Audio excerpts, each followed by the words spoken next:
1992 में मुंबई की प्रचंड गर्मी में शहर का वित्तीय जिला उन्मादी गतिविधियों से गुलजार था। ऊंची ऊंची गगनचुंबी इमारतें हलचल भरी सड़कों पर मंडरा रही थीं और शेयर बाजार अराजकता का केंद्र था।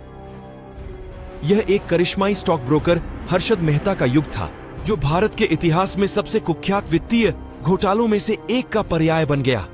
हर्षद मेहता एक चुंबकीय व्यक्तित्व और शेयर बाजार में हेरफेर करने की अद्भुत क्षमता वाला व्यक्ति था। स्टॉक की कीमतों को आश्चर्यजनक ऊंचाइयों तक ले जाने की उनकी क्षमता के लिए उन्हें बिग बुल के रूप में जाना जाता था। एक साधारण पृष्ठभूमि से करोड़पति बनने तक के उनके सफर ने उन्हें व्यापारियों और निवेशकों के बीच समान रूप से लोकप्रिय बना दिया। एक गर्मी की सुबह जैसे ही बॉम्बे स्टॉक एक्सचेंज ने अपने दरवाजे खोले, मेहता की योजना क्रियान्वित हो गई।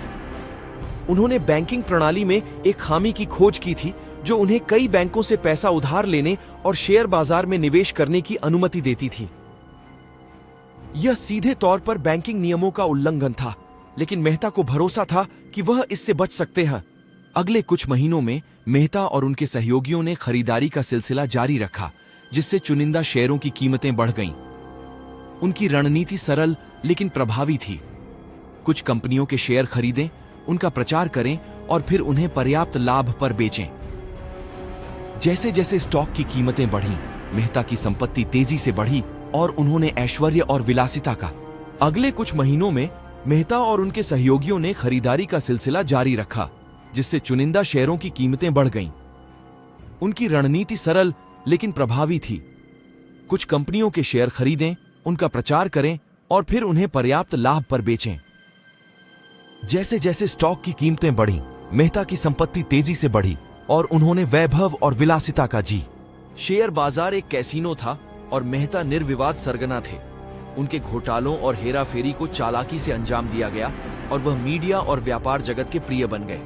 लेकिन सच तो यह था कि उनका साम्राज्य झूठ और धोखे की बुनियाद पर खड़ा था। जैसे जैसे बाजार चढ़ता गया, अधिक से अधिक लोगों ने सफलता की लहर पर चढ़ने की उम्मीद में अपनी बचत शेयर बाजार में डाल दी। लेकिन बुलबुला फूटने ही वाला था। अप्रैल 1992 में इस घोटाले का खुलासा होना शुरू हुआ। सुचेता दलाल नामक पत्रकार ने अपने पति देबाशीष बसु के साथ मिलकर मेहता की धोखाधड़ी गतिविधियों को उजागर करने वाले लेखों की एक श्रृंखला। इस रहस्य उद्घाटन से वित्तीय जगत में हड़कंप मच गया और शेयर बाजार में दहशत फैल गई। जैसे ही अधिकारी हरकत में आए, मेहता का साम्राज्य ढह गया। जिन बैंकों ने उसे पैसा उधार दिया था, वे भारी घाटे में चले गए और अनगिनत निवेशकों ने अपनी जीवन भर की बचत खो दी।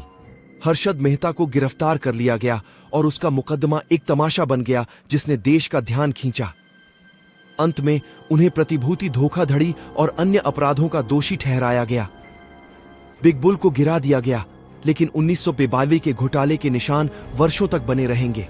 1992 का हर्षद मेहता कांड अनियंत्रित महत्वाकांक्षा, लालच और धन और शक्ति की खोज में नियमों को तोड़ने के परिणामों की एक सतर्क कहानी बनी हुई है।